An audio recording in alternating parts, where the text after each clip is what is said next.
खासकर मैं अभी कुछ ऐसे हादसे हुए मेरे साथ अभी आने वाले टाइम पे, मैंने कहा अपने चैनल पे भी नहीं बताऊंगा भाई। अरे भाई साहब ये है कुछ भाइयों ये के है साथ ही भाई। जाके शेयर करेंगे। और भाई इतना ज़्यादा सीरियस और इतनी ज़्यादा अजीब अजीब चीज़ें हुई है ना, बड़ी है ना भाई, अजीब जर्नी रही है। जैसे कि एक नॉन बिलीवर से फिर बिलीव करना घोस्ट पे, कुछ एकदम से दिखना या फिर कुछ फील हो जाना, उसके बाद एक पैरानॉर्मल इन्वेस्टिगेशन में घुसना, उसके बाद तंत्र में।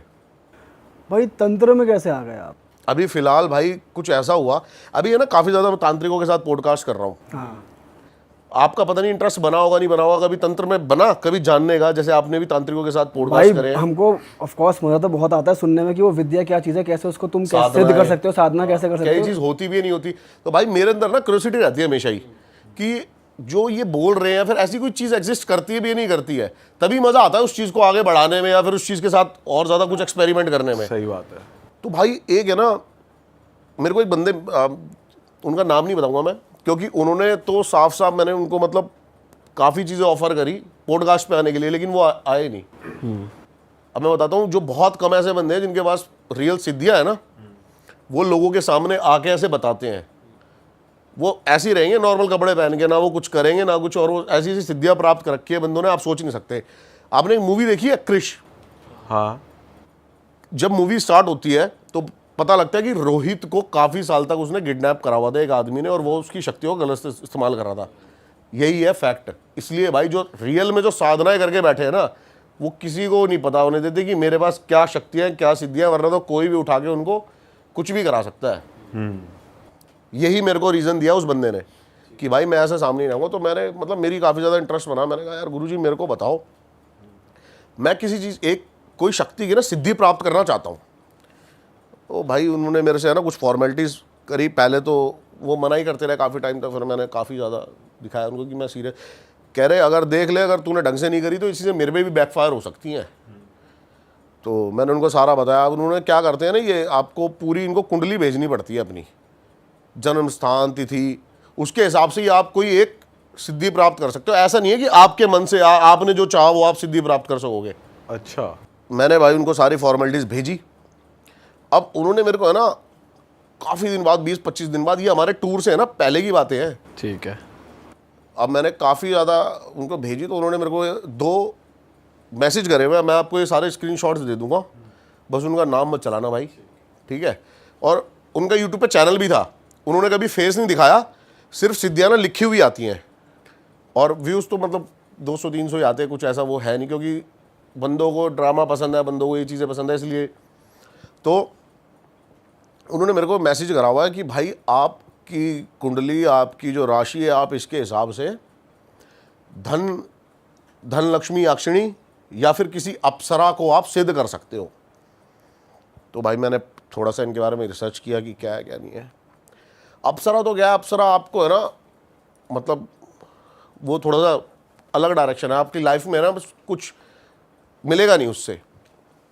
अप्सरा का आप ऐसे यूज़ कर सकते हो अपनी लाइफ में, मतलब एक खिलौना है वो सिद्धि के अंदर। जैसे कि कोई आया सामने से, जितने भी ये एंटिटीज़ होते हैं इनकी बात बता रहा हूँ मैं, जैसे भी कोई आया तो आपके पास अगर अप्सरा है ना, तो वो आपको ये बता देगी कि भाई ये भी इस गाड़ी में आया है, और ये खा के आया है, ये खा के आया है। तो आप उसको ये बताओगे तो आप मतलब पावरफुल एक दिखने के लिए ना, वाह ये बंदे को क्या पता है यार, बस इतना ही। अगले बंदे का पता चल जाएगा, आपको बता देगी वो कि क्या सिस्टम। हाँ, सारा बता देगी।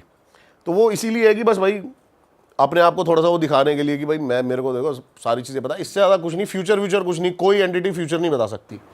मैं बहुत डीप में चला गया भाई तंत्र में, ऐसी ऐसी बातें बताऊंगा ना आपको तंत्र की आज।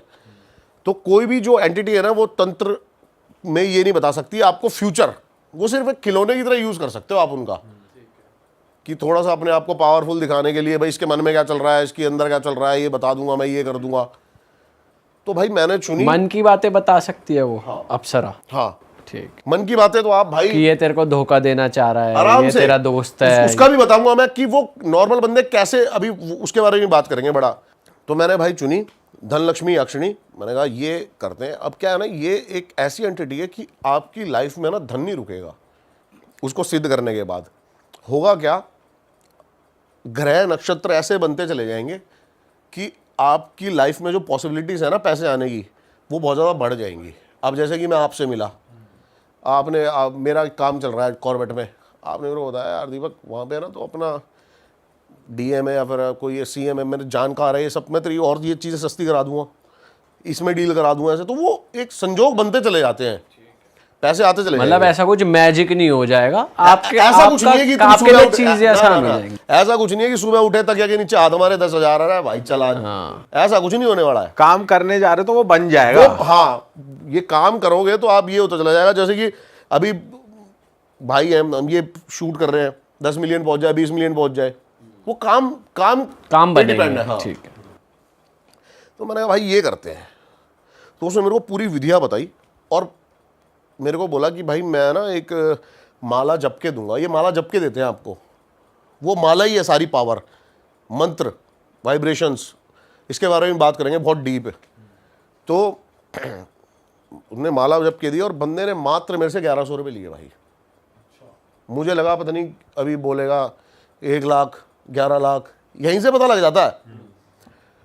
बंदे ने 21 दिन माला जपी है और 1100 रुपये लिए हैं मेरे से, और वो देने होते हैं, वो दक्षिणा है। आप फ्री में किसी की टाइम या फिर किसी की एनर्जी नहीं ले सकते। नहीं ले सकते, वो वेस्ट है। तो 1100 रुपये भाई मैंने उनको दे दिए। अब वो फ़ोन पे ज़्यादा मेरे से बातें करते नहीं थे, फ़ोन पे उनका एक शिष्य बातें करता था मेरे से हमेशा, ठीक है। और वो मेरे को बड़े बड़े मैसेजेस मेल्स में सारी चीज़ें शुद्ध हिंदी में लिख के भेज रहा है। अब मैंने देखा भाई, उन्होंने मेरे को है ना बताया कि 51 दिन तक ना तेरे को ये सारी चीज़ें करनी है। वो चीजें बता सकते हो आप क्या क्या करना था? भाई वो यही था कि मेरे को एक टाइम पे साधना में बैठना था, उस माला का एक टाइम तक जाप करना था, पूरी माला कंप्लीट पूरी करनी माला है। का। ठीक है। एक मंत्र दिया था आपको? एक मंत्र दिया था, वो मंत्र सिद्ध होता है, वो गुरु ही दे सकता है, बिना गुरु के मंत्र आप सिद्ध नहीं करवा सकते। और वो दिन में एक बार करना है या 3 टाइम या 4 टाइम? एक टाइम। एक टाइम सुबह। हाँ। तो भाई अब उन्होंने मेरे को बोला कि ऐसा भी हो सकता है कि तेरे को कोई चीज़ ना रोकने की कोशिश करे, लेकिन है ना ध्यान, फोकस। सबसे पहली बात तो है ना भाई, कई दिन तक ना शुरू के 10-11 दिन थॉट्स पे कंट्रोल नहीं हुआ, और होगा भी नहीं। ये जो नया बंदा एकदम से मेडिटेशन थोड़ी कर सकता है, सीधियाँ थोड़ी कर सकता है, शून्य करना होता है दिमाग को, थॉट फ्री। वो तो हो ही नहीं सकता। अभी भी हम आपस में बातें कर रहे हैं, दिमाग में भी 100 चीज़ें चल रही हैं। तो भाई मेरे को बड़ी दिक्कत आई, कुछ ना कुछ गलत थॉट आए, कुछ उल्टी सीधी चीज़ें, उल्टी सीधी। कुछ अंदाज़ा लगाया आपने? मैंने कहा यार ये तो सारा काम बन नहीं रहा। भाई बंदे ने ना मेरे को थॉट शून्य करने के लिए बोला कि तू विज्ञान भैरव तंत्र पढ़। अब भाई विज्ञान भैरव तंत्र, भाई तंत्र का सबसे बड़ा कोई अगर मतलब प्रमाण है ना इस दुनिया में, तो वो विज्ञान भैरव तंत्र है। इसके बारे में भी हम थोड़ी देर में बात करेंगे डीप में, बस अभी इतना बता देता हूं विज्ञान भैरव तंत्र की शुरुआत कहां से हुई। एक दिन पार्वती है ना शिव से पूछती है कि तुम हो कौन। तो शिव ने बताया कि शिव है क्या? शून्य। तंत्र, मेडिटेशन, ध्यान, मतलब हमेशा आंख बंद करके बैठे रहते हो, क्या है सच्चाई, क्या है। तो भगवान ने 112 विधियां बताई। भगवान ने डायरेक्ट आंसर नहीं दिया कि मैं कौन हूं, क्या हूं। भगवान ने 112 विधियां बताई, जिसके अंदर से कुछ ऐसी टेक्निक्स थी ना जिससे आप अपने आप को शून्य कर सकते हो। और अगर भाई ये चीज़ें सबको पता लगेगी ना, सबकी लाइफ चेंज हो जाएगी। विज्ञान भैरव तंत्र उसका नाम दिया गया। बुक्स आजकल तो ये बुक के नॉर्मल आती है, मैंने भाई वो पढ़ी चीज़ें। तो आप कैसे थोड़ा सा शून्य कर सकते हो, उसने मेरी काफ़ी हेल्प करी। और भाई इतनी चीज़ें सॉल्व हुई ना लाइफ की, आप सोच नहीं सकते। कुछ एक टेक्निक अगर आप बता सकते हो शून्य करने के लिए, आपने कौन सी अपनाई? तंत्र सेक्स। अरे ये क्या होता है? करेंगे भी भाई इस बारे में, ठीक थोड़ी सी आगे बात करेंगे कि ये टेक्निक ये आपको थॉट फ्री करने की टेक्निक? बिल्कुल। ओके। अभी बहुत बंदों को लग रहा होगा सेक्स थॉट फ्री कैसे कर सकता है लोगों को, लेकिन ये लिखा हुआ है, ऑन रिकॉर्ड है विज्ञान भैरव तंत्र में। 112 में से 3 विधियां शिव ने पार्वती को बताई सेक्स की टेक्निक, मेडिटेशन में जाने की। भाई ये तो पहली बार सुन रहे हैं हम भी अपने पॉडकास्ट में। मैंने भी या फिर पहली बार कहीं सुन- पर भी ना कभी पढ़ा ना किसी के कहीं सुना, मतलब ये फर्स्ट टाइम सुन रहे हैं। तंत्र सेक्स तो एक दूसरे से लिंक भी नहीं होते, ये वर्ड्स इन इटसेल्फ ये बिल्कुल होते हैं भाई, आप गूगल करो अभी, बहुत सारी चीज़ें अभी आपको निकल के आएंगी। जैसे कि आप आप शॉक्ड हुए, ऐसे आज बहुत सारे बंदे शॉक्ड होंगे, क्योंकि तंत्र सेक्स को ना बहुत ज़्यादा ना बहुत मिसकंसेप्शन है, बहुत ज़्यादा अलग अलग बंदों ने ना अलग अलग धारणाएं बनाई हुई हैं, गलत, लस्ट, ये वो आज हम क्लियर करेंगे इसमें। क्योंकि तंत्र के थ्रू है ना आप बहुत चीज़ें अपनी लाइफ की बैलेंस कर सकते हो, बहुत चीज़ें देख सकते हो, जो आप मतलब थॉट्स अपनी है ना बहुत ज़्यादा उसको बहुत बड़ा कर सकते हो। तो भाई अब मैंने थोड़ा बहुत सीखा कि कैसे हम शांत कर लें दिमाग को, शून्य कर लें थोड़ा बहुत। और भाई मेरे साथ ना अलग अलग चीज़ें होने लगी। अब मैं एक दिन बैठा, 21-22वें दिन की बात है, 51 दिन की सारी ये विधि थी कि आप 51 दिन बैठोगे तो आपको 51वां दिन था उस दिन मेरे को हवन करना था, और उसी दिन सारी गलती हुई, मैं चैट्स में दिखाऊंगा आपको। तो अब मैं बैठा 20वें 21वें दिन ना मैं बैठा हुआ हूँ और मेरे इधर से आवाज़ आती है, प्स। मेरे को बताया गया था पहले ही कि भाई ऐसी कुछ चीज़ें आपको डिस्टर्ब कर सकती हैं, लेकिन आप आंख मत खोलना या फिर कुछ भी ऐसा। लेकिन भाई वो नेचुरल था, मैंने एकदम से आंख खुली और मैंने कहा पीछे कोई नहीं, साइड में तो कोई था ही नहीं, कमरे में मैं अकेला ही था। मैंने फिर आंख बंद करी भाई, फिर आवाज़ आई इधर से एकदम से ही। मैंने कहा भाई लफड़ा है कोई, और एकदम से ही ना यहाँ से फूंक मारने को ही स्टार्ट हुआ। फिर उसने यहाँ पर फूंक मारी, फिर आंखों पे, और मेरे को फील हो रही है प्रॉपर। और भाई एकदम से ना इरेक्शन शुरू हो गई, यानी अपने आप ही मेरे को फील हो रहा है, मतलब आप कुछ सोच ही नहीं रहे ऐसे चीज़ों के बारे में, और इरेक्ट होना शुरू हो गया। और भाई वो मेरे को मैं देख रहा हूँ ये क्या हो रहा है, और भाई एकदम से ऐसा लगा कि आपके पास कोई है, इतनी पास, कुछ अलग ही फील होने लग गया। और भाई उसके बाद ना वो रोज होना शुरू हो गया, रोज साधना में रोज। भाई 10-12 दिन हो गए। अब क्या थे, मैंने गुरुजी से कोई बात करूं ना तो अब पता नहीं उनका पैटर्न क्या था, उनके रिप्लाई में एक हफ्ता लग जाता था। अच्छा, जैसे मैं उनको कोई चीज़ मेल कर रहा हूँ कि मेरे साथ ये प्रॉब्लम हो रही है गुरुजी, ये प्रॉब्लम हो रही है, वो हफ्ता भर लग जाता है। वो हफ्ते भर मेरे साथ वो चीज़ें होती चली गई, और भाई मैं बिल्कुल भी बैठ ही ना पाऊँ। अब आपके साथ सोचो ना हो जाए, अब भाई हफ्ता 10 दिन हो गए ये चीज़ें होते हुए। मैंने कहा भाई ये अलग चीज़ें हो रही हैं, और मतलब ऐसा लग रहा है कि जैसे मेन इसका 51 दिन तक आपको ब्रह्मचार्य का पालन करना है, तो मेन पर्पस किसी का था कि ब्रह्मचार्य का पालन ना हो पाए, ठीक है। और वैसे भी नॉनवेज तो मैं काफ़ी टाइम से छोड़ ही चुका हूँ, और ये भी रूल था इसमें कि आप ये सब चीज़ों का सेवन नहीं कर सकते। अब भाई एक दिन मैं लेटा सो रहा, और फिर से वही फूंक, अब ये बैठे हुए नहीं, लेटे हुए बेड पे मैं लेटा हुआ हूँ, सो रहा हूँ। भाई मेरे को साफ साफ फील हो रहा है मेरी चद्दर कोई ऐसे दबा रहा है, और एक होता ना जैसे स्लीप पैरालिसिस कि मेरे को सब पता है लेकिन मैं उठ नहीं पा रहा, और भाई मेरे को फील हो रहा है मतलब, और एकदम से ना मेरे को थोड़ी देर बाद वही दोबारा फूंक और फिर से इरेक्शन शुरू। और भाई मैं कोने में देखता हूँ शीशे में, एकदम से डार्क शैडो, एक काली परछाई कोई मुझे यूँ देख रही है। भाई मैं खड़ा हुआ, एकदम से कमरे की सारी लाइटें ऑन करी मैंने कहा भाई ये। तो ये एक बक्सर डिस्ट्रिक्ट है बिहार में, उसके पास में एक गांव है, उस गांव का नाम है, गांव में एक छोटा पार्ट है उसका नाम है उपाध्याय का टोला। तो उपाध्याय का टोला नाम से तो लग रहा है कि वहाँ पे सभी लोग जो रहते हैं उपाध्याय होते हैं। तो उपाध्याय बेसिकली स्कॉलर ब्राह्मण्स होते हैं। तो ऐसे ही पूरा एक गांव था, तो वहाँ पे एक पंडित जी रहते थे, उनका नाम था रमाकांत जी। तो रमाकांत जी जो थे उनके 2 बेटे थे, तो उनकी माली हालत ऐसी बहुत ज़्यादा अच्छी नहीं थी, छोटा सा गाँव था। तो उनका एक बेटा आर्मी में चला गया, तो आर्मी में गया, उसकी सैलरी वैलरी आना शुरू हुई धीरे धीरे, तो थोड़ा घर को सपोर्ट करने लगा। तो उनका डिस्कशन हुआ कि चलो करते हैं, हम बहुत दिनों से एक छोटे से घर में रहते हैं सभी लोग, झोपड़ी टाइप कच्चा घर था, तो अपन लोग गांव में एक मकान ले लेते हैं। तो उस टाइम पर अच्छा मेरे पास फ़ोटोज़ भी मैं आपसे शेयर करूँगा, आप वो भी दिखा सकते हैं। हम लोग अब तो चेंज हो गया उसमें बहुत कुछ।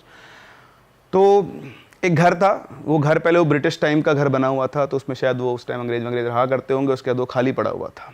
तो किसी का मालिकाना हक था उसके ऊपर, वो उनके पास गए, उन्होंने बातचीत की, तो उनकी डील हो गई। तो डील हो गई तो बोले अब ये घर अपन ले लेंगे। तो बेटे से बोला आप पेमेंट वेमेंट हुआ। और अच्छा, उन्होंने क्या है, किसी से पूछा ज़्यादा नहीं उस घर के बारे में। घर खाली पड़ा था बहुत टाइम से, तो गांव वाले को भी ऐसा कुछ कोई आइडिया नहीं था कि हाँ खाली पड़ा है, कोई रहता तो है नहीं, तो उन्होंने ले लिया घर। अब उस घर में क्या था, घर के जस्ट बरामदे के अंदर एक बहुत बड़ा पीपल का पेड़ था, तो बिल्कुल घर की खिड़की खुलते हुए वहाँ पे दिखता था। तो घर लिया, सभी को बुलाया, गांव में सभी लोग आते हैं, तो सभी के सभी पंडित। अब वहाँ पर सत्यनारायण भगवान की पूजा हुई, तो बीच में घर में हवन लगा और सत्यनारायण भगवान की पूजा के लिए पंडित जी आके बैठे और उन्होंने अपने वो श्लोक बोलना शुरू किए। अब जनरली जब भी हम हवन करते हैं आंख बंद करके श्लोक बोलते हैं, तो सभी वहाँ पे पंडित थे, सभी अपनी आंख में मस्त मंत्रमुग्ध हो जाते हैं। वो जैसे किसी को अगर रॉक म्यूजिक पसंद है तो वो जब रॉक म्यूजिक में गया तो आंख बंद करके झूमना शुरू करता है। तो जितने ब्राह्मण लोग सब आंख बंद करके बस अपने मन में श्लोक पढ़े जा रहे थे। अब जो मेन पंडित जो श्लोक पढ़ रहे थे, उन्हीं के साथ साथ एक और आवाज़ पूरे हॉल के अंदर गूंज रही थी, बहुत मीठी आवाज़, मतलब आप ऐसा बोल सकते हो कि देवी आवाज़ होती है ना, कि जो सब झूम जाए आदमी, तो ऐसे बहुत अच्छे तरीके से और बहुत सही प्रोनाउंसिएशन से संस्कृत के अंदर कोई श्लोक बोल रहा है। तो जो पंडित जी थे वो खुद बोलते बोलते रुक गए, उन्होंने चारों तरफ देखा, भी बोल कौन रहा है, मुझसे भी अच्छा बोल रहा है। तो चारों तरफ देखे, सभी अपनी आंखें बंद करके बैठे हुए हैं। उनको लगा हो सकता है कोई बोल रहा होगा, तो उन्होंने फिर अपनी आंख बंद की और अपना पूरा प्रोसेस किया। तो इस तरह से वहाँ पर पूजा कंप्लीट हुई। अब पूजा कंप्लीट होने के बाद ये सब लोग वापस रहने आ गए। तो जो लड़का था आर्मी वाला वो तो वापस चला गया अपनी जॉब पे। इनका दूसरा बेटा था और इनकी वाइफ। अब ये 3 लोग उस घर के अंदर रहते थे। तो ये रहने लगे, ऐसा नॉर्मल चल रहा था सब कुछ, ऐसी कोई दिक्कत नहीं थी। फिर ये लोग लहसुन प्याज खाते थे। जनरली कुछ ब्राह्मण्स होते हैं जो लहसुन प्याज नहीं खाते हैं। तो इनकी जो वाइफ थी वो खाना बना रही थी और वो लहसुन प्याज छील के बैठी हुई थी। उसने चूल्हा जलाया और वो चूल्हा जलाया माचिस से, चूल्हा जले ही नहीं। उसने फिर चूल्हा जलाया, फिर नहीं जला। तो परेशान हो गई वो, मतलब उसने इवन मिट्टी का तेल डाल के जलाने की कोशिश की, नहीं जला। तो जब थक हार गई तो उसके पीछे से आवाज़ आई कि इस घर में लहसुन प्याज नहीं चलते। उसने बिहारी एक्सेंट में बोला था, वो एक्सेंट तो मैं भूल गया हूँ कैसे बोलते हैं, बट उसने बोला कि इस घर में लहसुन प्याज नहीं बनेगा। तो पीछे घूम के देखा उसने, कौन बोला, तो कोई नहीं था वहाँ पे। उसने फिर चूल्हा जलाने की कोशिश की तो बोलते सुनाई नहीं देता तेरे को, इस घर में लहसुन प्याज नहीं चलेगा। अब उसको जब दूसरी बार आवाज़ आई ना तो उसको कुछ समझ नहीं, तो उठी और भाग गई घर से बाहर और बाहर जाके बैठ गई अपने घर के बाहर, क्योंकि उसके हस्बैंड भी नहीं थे, बेटा भी नहीं था। फिर शाम को उसके हस्बैंड आए तो उन्होंने उससे पूछा कि तुम बाहर क्यों बैठी हो। तो बोलती कि मैं घर पे खाना बना रही थी और ऐसी ऐसी मुझे आवाज़ आई। तो उसने तो पागल हो गई क्या, ऐसा कुछ नहीं होता, चल अंदर। फिर वो अंदर गए, सब ठीक है, कुछ भी कोई दिक्कत नहीं, सब कुछ नॉर्मल है। तो इस तरह से एक इंसिडेंट उनके साथ ये हुआ। उनको, उनकी वाइफ को हुआ, वो घबराई हुई रहती थी। पर उस दिन के बाद से उन्होंने अपने घर में कभी भी लहसुन और प्याज छोड़ दिया। उन्होंने लाना ये सारे फेंक दिए और अपने पति को बोल दिया घर में लहसुन प्याज नहीं आएंगे, ठीक है। फिर इनका जो लड़का था उसकी एज ज़्यादा नहीं थी, 22-23 साल का होगा। तो एक दिन ये रमाकांत जी ऐसे गांव में घूम रहे थे, तो इनको रमाकांत जी उसने बोला कि आपका बेटा तो वहाँ लेटा हुआ है, वो चौबारा वगैरह कुछ बोलते हैं उसको। तो गए वहाँ पर, देखा तो उनका बेटा बिल्कुल नशे में धुत। अब उनके पूरे खानदान में कभी किसी ने शराब नहीं पी और वो शराब पी के लेटा हुआ। और रमाकांत जी का गुस्सा हो गया, उन्होंने उसको उठाया, हरामजादे, पूरे खानदान में आज तक शराब को हाथ नहीं लगा, तो शराब पी के बैठा हुआ है। तो उसने पता नहीं कहाँ दोस्तों के साथ कैसे करे शराब पी ली। अब उसको नशे में पड़ा हुआ था, रमाकांत जी उसे क्या बोले, गुस्सा तो उनको बहुत आ रहा था। तो उसको उठा के घर पे ले आए। अब घर पे लाके उसको लिटा दिया। जैसे वो घर पे आया, लेटा सो गया आराम से, कोई दिक्कत नहीं। तो रमाकांत जी को बहुत गुस्सा आया, उनकी बीवी को बहुत गुस्सा आया और किसी और को भी बहुत गुस्सा आया। अब रात को करीबन 3:45 या 3-3:30 बजे के आसपास, तो उनकी जो मदर थी, वो उनकी वाइफ रमाकांत जी की, वो उठी टॉयलेट करने के लिए। तो जैसे वो घर के जो हॉल था बेसिकली, उसमें खिड़की में पहुंची, तो पहुंचते उनको बहुत तेज़ चीख निकली। उस पीपल के पेड़ पर उनका बेटा लटका हुआ था और उसकी जो टहनियाँ होती है ना, उसी से उसका गला घुट कर वो लटका, उसकी लाश लटकी हुई थी। वो तो देखते बेहोश, उसकी आवाज़ सुनते ही रमाकांत जी भागते हुए आए। रमाकांत जी ने आके देखा, वो भी बहुत तेज चिल्ला है और रोना पीटना मच गया। आसपास के घर वाले आए, पूरे गांव में खबर फैल गई कि इस तरह से रमाकांत जी का लड़का पीपल के पेड़ पे मारा गया है। और अब मारा गया तो किसी को समझ में नहीं आया कि चक्कर क्या चल रहा है भाई साहब। अच्छा, इससे एक पहले एक छोटा सा पॉइंट में मिस कर गया हूँ। ये पूजा वूजा हो गई ना, उसके बाद यहाँ पर एक मंदिर था, ब्रह्म मंदिर बोलते थे उसको। तो वहाँ पर ही रमाकांत जी, इनके पास में एक और उपाध्याय जी रहते थे, उनके साथ गए थे। तो दोनों वहाँ गए, तो वहाँ पर उनको एक साधु मिले। वो साधु को उन्होंने पहले कभी गांव में नहीं देखा था। तो ऐसे जैसे पंडित थे तो देखा, साधु के पैर वैर छुए, बोले महाराज आशीर्वाद दीजिए। तो महाराज गुस्से में आके बोलते हैं, उनसे बोले कि जब भी जीवन में कोई बड़ा काम करो ना, तो अपने घर के बड़ों से बात ज़रूर करनी चाहिए। और अगर तुम मकान खरीद रहे हो तो उसके बारे में ज़रूर से बात करनी चाहिए। ऐसे आंख बंद करके मकान नहीं खरीदना चाहिए। तब रमाकांत जी ने मकान तो खरीदा था, पर उनको कुछ बात समझ में नहीं आई। तो उन्होंने पूछा, महाराज आप क्या कहना चाहते हो, मैं समझ नहीं पा रहा हूँ। तो उन्होंने बोला कि ब्रह्म राक्षस की आत्मा 24 साल से मुक्ति मांग रही है, अब तो तुम्हारा भला बजरंगबली कर सकते हैं। इतना बोल दिया, उसके बाद चुप हो गया। और रमाकांत सोचा नया नया मकान लिया है, ज़्यादा कुछ पूछूंगा दिक्कत हो गई, तो वो चुपचाप अपना उठ के आ गया। उसको बात तो समझ में नहीं आई। लेकिन अब वो आज कनेक्ट कर पा रहे थे, तो पूरे गांव में खबर फैल गई कि भैया इनके घर में ब्रह्म राक्षस है, क्योंकि वो जो उपाध्याय जी थे उनके सामने बात बोली गई थी। तो अब लड़के की डेथ के बाद अब वो कार्यक्रम समझ में नहीं आ रहा, कोई कारण तो दिखे कि क्यों वो लटका है वहाँ पे जाके। तो वो उनको याद आए वही महाराज, वो वापस से उन महाराज को ढूंढने गए। तो वहाँ पे जाके देखा तो वो महाराज वहीं बैठे हुए थे। तो जाते उनके पैरों में पड़ गए, रोने लग गए, महाराज मेरा बेटा चला गया और आपने मुझे आगाह बताया क्यों नहीं। तो उन्होंने बोला कि वो ब्रह्म राक्षस है, उसकी जैसी इच्छा होती है ना वो वैसा करता है, वो बहुत शक्तिशाली है, तुम उसका कुछ नहीं कर सकते। उसको जब गुस्सा आता है ना तो वो अपने जो भी शिकार है उसका, जिसके ऊपर गुस्सा आया है, उसको अपने हिसाब से मृत्यु देता है। तुम्हारे बेटे ने गलती की और उसको गुस्सा आ गया, इसलिए वो गया। तो उसने बोला महाराज मैं क्या करूं, घर छोड़ दूं। तो उन्होंने बोला तुम घर छोड़ दो, कुछ भी छोड़ दो, कोई फर्क नहीं पड़ता, तुमने उस ब्रह्म राक्षस को जगाया है और अब तुम्हें उसको मुक्ति दिलानी होगी। जाओ बजरंगबली का आह्वान करो, अब वही तुमको बचा सकते हैं, बाकी दुनिया की कोई ताकत तुम्हें नहीं बचा सकती। तो उन्होंने बोला महाराज मैं क्या करूं। बोला अनुष्ठान करो, अपने ऊपर भरोसा रखो, भगवान पे भरोसा रखो, अगर भगवान की कृपा रही तो शायद तुम उससे बच पाओ, उसे मुक्ति मिल गई, तुमने अगर उसे मुक्ति दिलवा दी तो वो चला जाएगा, वरना तुम्हें तो कोई नहीं बचा सकता। सर इसकी वैसे पावर, सॉरी मैं काट रहा हूँ बीच में स्टोरी, कि अगर इसकी पावर के बारे में बात करें ब्रह्म राक्षस की, तो आप बता सकते हो थोड़ा क्या कितना पावरफुल होता है ये? बहुत एक्सट्रीम पावरफुल होते हैं, एक्सट्रीम पावरफुल। मतलब अगर आप, जैसा बताया गया है कि 8 से 9 फीट के आसपास की हाइट हो जाती है विजुअल जब आते हैं तो, और इसमें स्टोरी में भी डिस्क्राइब किया गया उनको। और ऐसे कहते हैं कि 2 ऐसे सींग से निकले हुए होते हैं जो राक्षस को दिखाते हैं, जनेऊ हमेशा होती है पहनी हुई, और बाकी तो पंडित का फेस होता है पूरा, टीका जरूर लगा हुआ होता है सिर के ऊपर। तो जो ब्राह्मण और राक्षस का मिक्सचर वो होते हैं पूरा। अब बोलने को आप इनको लेजेंड भी बोल सकते हो, बट जिनके साथ एक्सपीरियंस है वही वाली बात है। तो ये नॉर्मल पूजा से नहीं जाते? नहीं नहीं, पूजा ये जैसे नॉर्मल क्या होता है ना, मतलब इनमें लेवल होता है एंटिटीज का, मतलब 0 लेवल से लेकर ऊपर लेवल तक की। तो ये लेडर में बहुत ऊपर होते हैं, तो हर कोई इनको कंट्रोल ही नहीं कर सकता ना, दिक्कत है। तो मंत्र का ज्यादा असर नहीं होगा इन पे?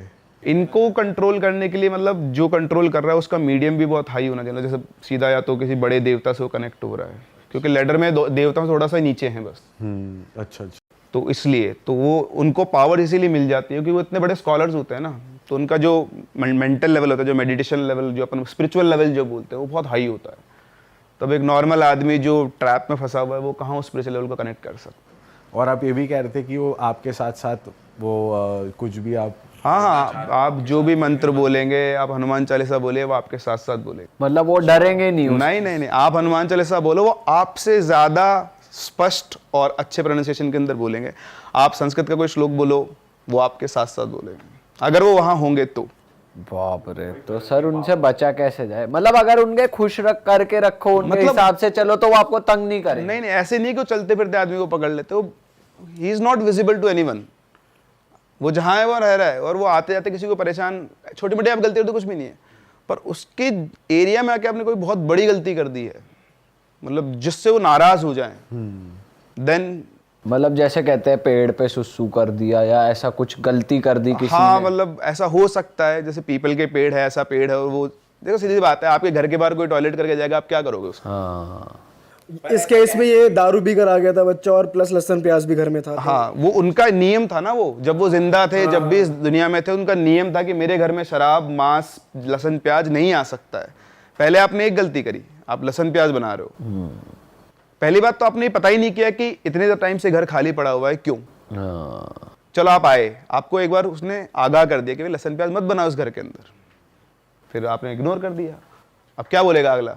फिर आपका बेटा दारू पी के आ गया, तो वो उनके लिए तो उनके नियम टूट गए ना, तो आ गया गुस्सा। कहानी पे आगे बढ़ते हैं। हाँ तो भाई पॉडकास्ट में बहुत बढ़िया माहौल बना हुआ है ना, आगे इससे भी ज़्यादा इंटरेस्टिंग बातें होने वाली, लेकिन उससे पहले आप ये वाली बात सुन लो।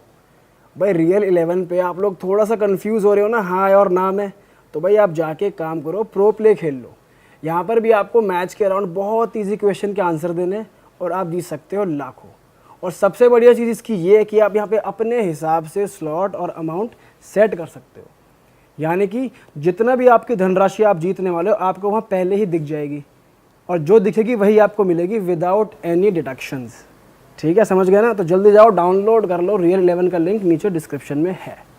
चलो अब पॉडकास्ट आगे बढ़ाते हैं, पूरा देखना है एंड तक। चलो अब रमाकांत जी और उपाध्याय जी दोनों वापस घर पे आए। तो उपाध्याय जी ने रमाकांत जी से बोला, रमाकांत जी आप तो एक काम करो, बैठो अनुष्ठान करते हैं। और अच्छा, उन्होंने कहा था कि आपको मतलब रुकना नहीं है, आपने एक बार शुरू कर दिया ना, पता नहीं कब आएगा कब होगा कब, बस करते जाना है। तो उन्होंने अपना नियम बांध लिया। उन्होंने शुरू किया साथ में, रमाकांत जी ने उपाध्याय जी ने अनुष्ठान करना। तो हनुमान जी का हनुमान अष्टक होता है, एक हनुमान कवच, हनुमान चालीसा, अंजनेय स्तोत्रम, ऐसे बहुत सारी चीज़ें होती है संस्कृत के अंदर।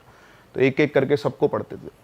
तो बैठे पूरा प्रॉपर उन्होंने अपना पूजा रूम सेटअप किया अपने रूम के अंदर जाके, और वहाँ पे उन्होंने शुरू किया। पहले दिन दोनों ने बैठ के किया।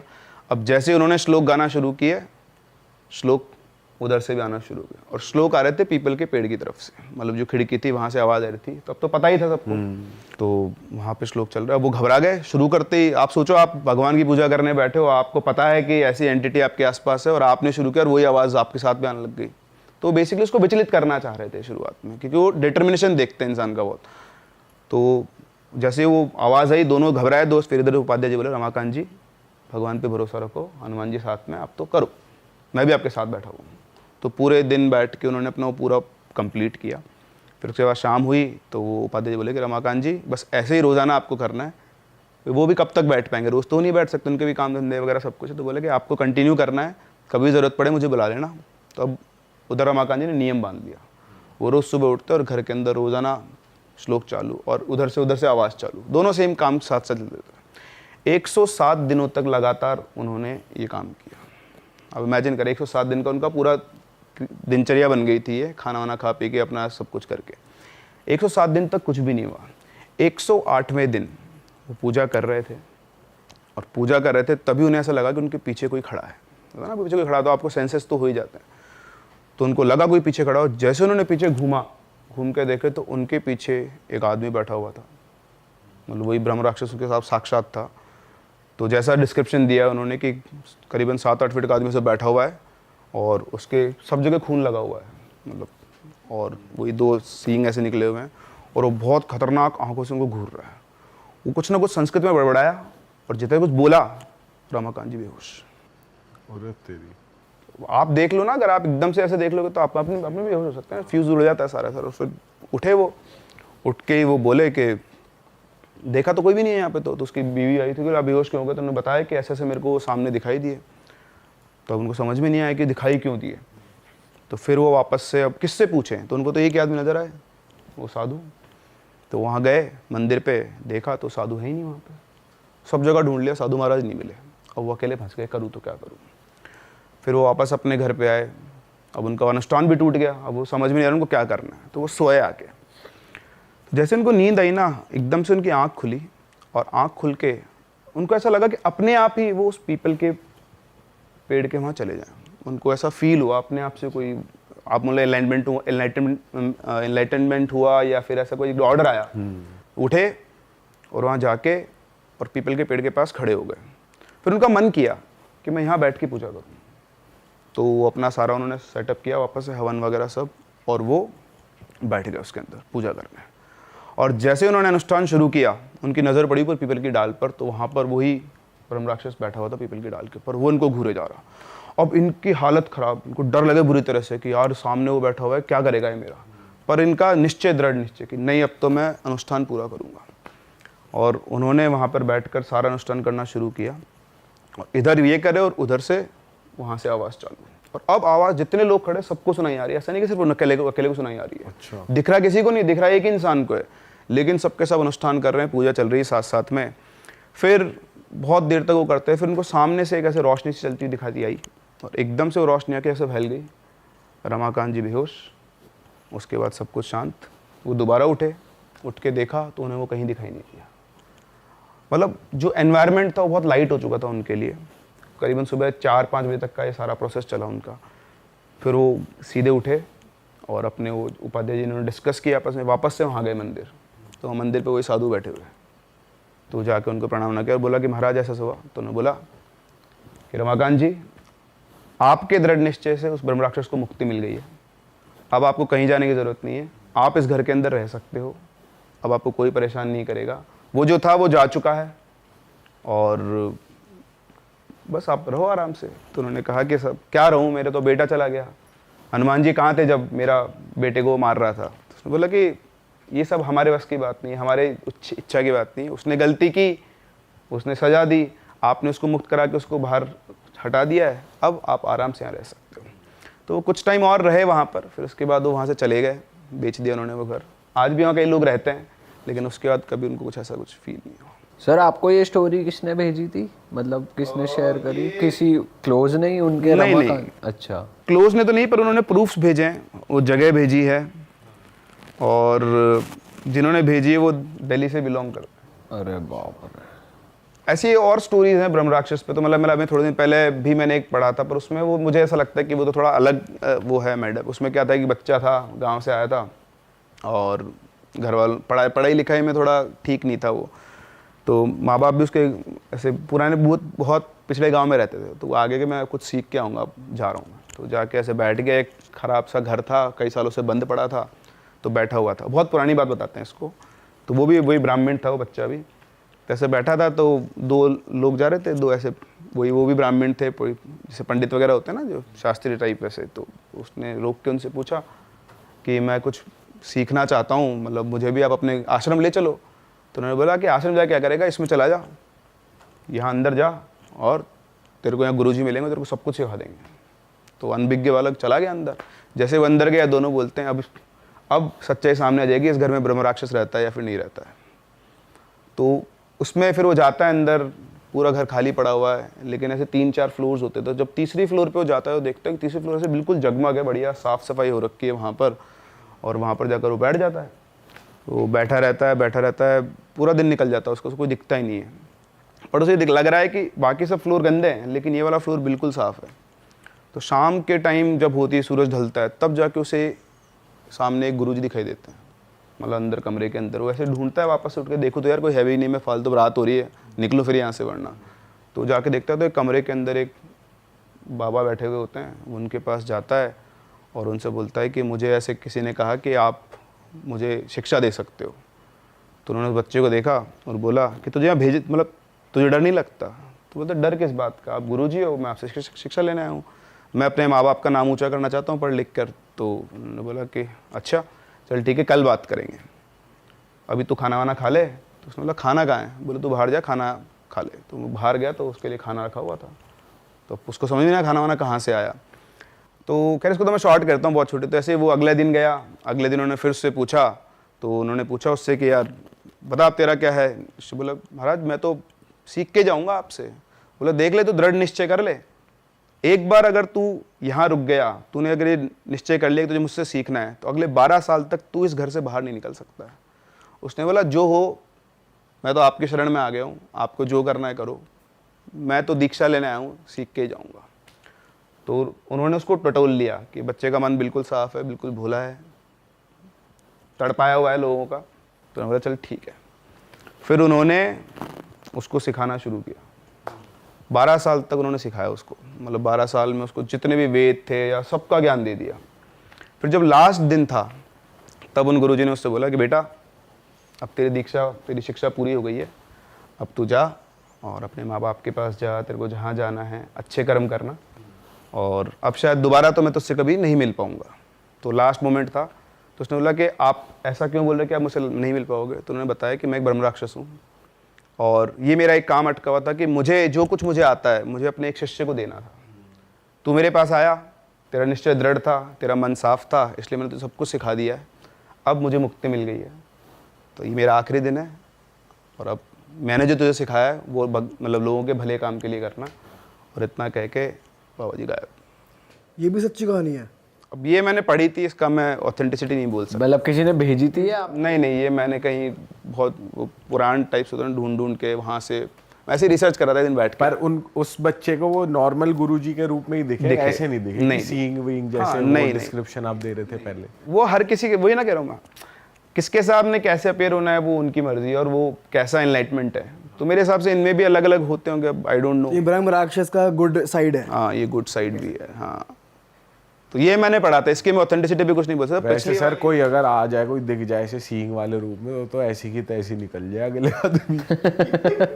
मेरे से वो बोलते हैं ना बेहोश, इसीलिए हो जाता है। आप अनइमेजिनेबल जब सामने आ गया, अब हो सकता है, वैसे तो आएगा ही नहीं, मैं इसमें तो मैं पक्का हूँ, ऐसे नहीं दिखते आपको। अगर बाय चांस कभी ऐसे आपके आगे हुआ कि भाई, तो ऐसे एक नहीं, आपने अगर देखो पूरी स्टोरी को देखा हो तो मैनिफेस्टेशन बहुत लेट हुआ था, आपको एकदम से कुछ नहीं दिख रहा है, और जिसको दिखा वो बताने के लिए बचा नहीं था, क्योंकि उसने गलती की थी।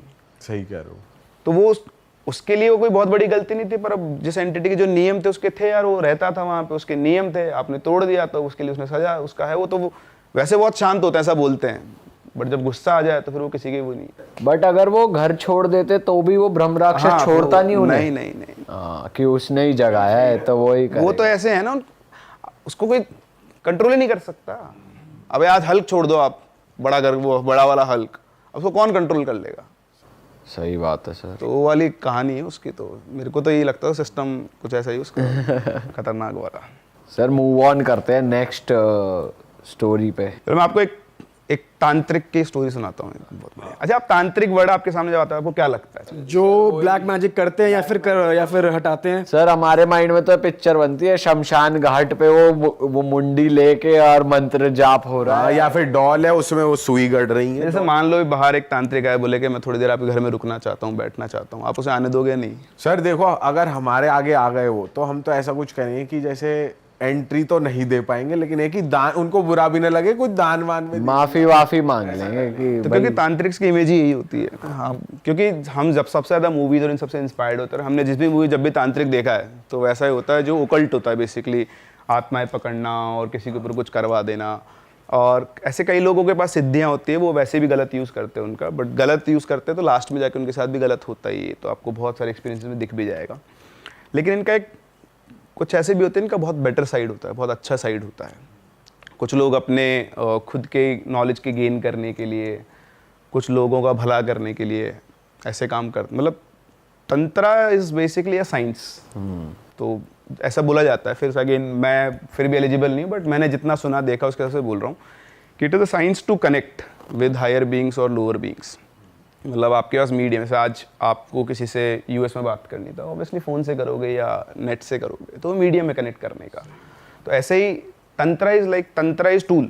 आपके पास टूल है, तो तंत्रा क्या होता है? छोटा रास्ता होता है। अब उसके बहुत सारे फॉर्म्स होते हैं, वो तो बड़े गुरुजी बताएंगे, तो मैंने जितना सीखा है बेसिकली क्या होता है कि एक सही साइड भी होता है। कुछ लोग जो होते हैं बहुत अच्छे, जो मेरे से अपनी बात भी हुई थी कि कई लोग जो इनको भगाते हैं या ठीक करते हैं लोगों को जिनके साथ कुछ इशू होता है। तो ऐसी एक स्टोरी है। तो यहाँ पर क्या था ना, ये है हिमाचल की, तो आई थिंक शिमला के आसपास की कोई जगह थी। तो वहाँ पे एक व्यवसायी, मतलब छोटा व्यापारी था। व्यापारी कहता हूँ, उनका टेंट वगैरह का काम था। तो टेंट हाउस का पूरा अच्छा खासा काम था। उनके 2 बच्चे थे। एक था बेटा, उसकी एज थी करीबन 3-4 साल के आसपास की एज थी, और एक बेटी थी जो करीबन 9-10 साल के आसपास की रही होगी। जो बेटे का नाम था उस टाइम पे उन्होंने सोम रखा हुआ था। अब दिस इज़ इम्पॉर्टेंट। और बेटी का तो खैर मुझे नाम नहीं पता। तो उन्होंने क्या किया, उनका पहले वो किराए के घर में रहते थे। अब किराए के घर में टेंट का सामान कहाँ रखें, तो उनको टेंट के सामान के लिए गोदाम रखना पड़ता था, उसका किराया देना पड़ता था। फिर कभी भी काम आए तो पहले गोदाम पे जाओ, फिर जाओ, और शहर से दूर था। तो उन्होंने एक घर ढूंढना शुरू किया। अपने पैसे से जोड़े थे उन्होंने, अपना बजट था उनका, उन्होंने घर ढूंढने शुरू किए। तो अलग अलग घर ढूंढे उन्होंने। तो उन्हें अपने जो शहर था उससे 4-5 किलोमीटर दूर ही एक घर दिखा। बढ़िया बड़ा घर था, उसमें घर बना हुआ था। घर के इस तरफ एक मंदिर था और पीछे बहुत बड़ी जगह थी खाली। तो उनको ने देखा, उनको घर पसंद आ गया कि यार यहाँ पीछे वाली जगह पर तो मैं अपना टेंट का गोदाम बना लूँगा। घर है ही, घर पुराना था, उसमें कोई रह नहीं रहा था। तो उन्होंने पसंद आ गया, भाई घर पसंद आ गया। फिर उन्होंने अपनी बीवी को दिखाया, बच्चों को, सबको पसंद आ गया। अच्छा, जब इनको पैसे का पता लगा तो जितना बजट ही लेकर चल रहे थे उससे कम बजट में वो घर था। उससे पहले जितने भी घर देखे उनके बजट में थे पर छोटे थे, लेकिन ये घर बड़ा भी था और अपने बजट से कम में भी था। बिल्कुल, आप वही सोच रहे हो ना। मैं तो ये सोच रहा हूँ जो घर खाली होगा कभी नहीं लूंगा जिंदगी में। और प्लस जो कम बजट में है और एरिया बड़ा है तो वहां तो बिल्कुल नहीं जाना है। और अगर कोई मजबूरी है यार यही लेना है, मतलब कुछ ऐसा आ रहा है कि भाई नहीं लो भाई, घर ही मत लो। ये सबसे कॉमन पॉइंट होता है। हाँ, भाई कुछ भी चीज खरीदने का लालच सिर्फ पैसा ही होता है, अगर वो कम दिखा रहा है तो समझ जाओ कुछ तो गड़बड़ है। पर यहाँ उसका लॉजिकल रीजन था कम होने का। सो मैं इसलिए कहता कि आप वही सोच रहे हो ना, तो वो बदलने वाला है अभी। कहानी में ट्विस्ट है। हाँ। सो अब आसपास वाले लोगों से बात की तो आसपास लोगों ने बोला कि ये घर में तो भूत रहता है। बोले यहाँ पहले भी एक फैमिली रही थी, वो कुछ दिनों में खाली करके चली गई। तो अब किससे पता करें, तो उन्होंने ओनर को ही कॉल किया। तो जो ओनर थे वो दिल्ली में रहते थे, उनका मेडिकल स्टोर वगैरह कुछ था यहाँ पर। तो उन्होंने फ़ोन किया कि भाई साहब घर तो मुझे पसंद आ गया है, लेकिन एक तो इसकी कीमत मार्केट से बहुत कम कर रखी है आपने, और दूसरा गांव वाले बोल रहे कि घर तो शापित है, इसमें तो भूत वगैरह रहते हैं। तो उन्होंने बोला अरे भाई साहब मैं आपको सच्चाई बता देता हूँ, फिर आप देख लेना। तो उन्होंने बोला कि ये घर मेरा नहीं है, मेरे चाचा जी का है। वो तांत्रिक थे और वो इस गांव में लोगों की हेल्प किया करते थे, किसी को कुछ हो गया, छोटा मोटा काम हो गया, पूजा वूजा करवानी है, करवा दिया करते थे। तो इस तरह से वो तांत्रिक थे, इसलिए गांव वाले बोलते हैं कि उनका भूत है घर के अंदर। बाकी मैं क्यों इस घर को बेच रहा हूँ, क्योंकि मेरे उनकी कोई संतान तो थी नहीं, मैं इकलौता वारिस था, तो मुझे तो ये घर मिल गया।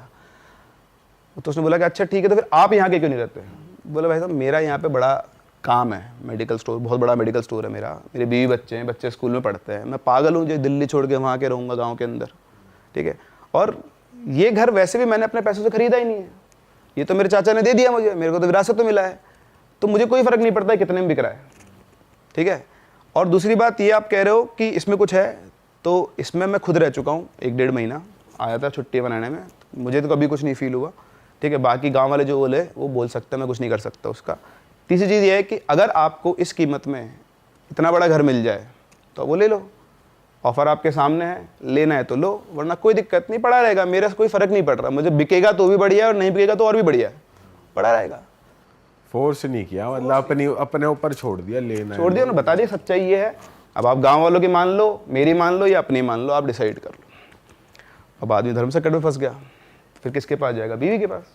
बीवी के पास पहुंचा, बीवी से पूछा तो बीवी बोली कि देखो अगर लोग कह रहे हैं तो ऐसा घर लेना तो नहीं चाहिए, लेकिन ऑप्शन भी क्या है, तुमको अपना काम भी करना है, तुम बहुत दिनों से सोच भी रहे हो। तो बेसिकली वो ड्रीम हाउस था उनके लिए।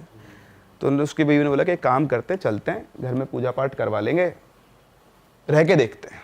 तो उन्होंने बोला ठीक है। अब भाई डील हुई, मकान लिया, मकान लेके थोड़ा बहुत उसका रिनोवेशन कराया। अच्छा हाँ, उसने एक और चीज़ कही थी कि आप एक काम करो, आप ले लो घर, वैसे भी पुराना घर है, क्या रहोगे इसमें, इसको तोड़ दो, बढ़िया पूजा पाठ करवाओ और नया घर बना लो।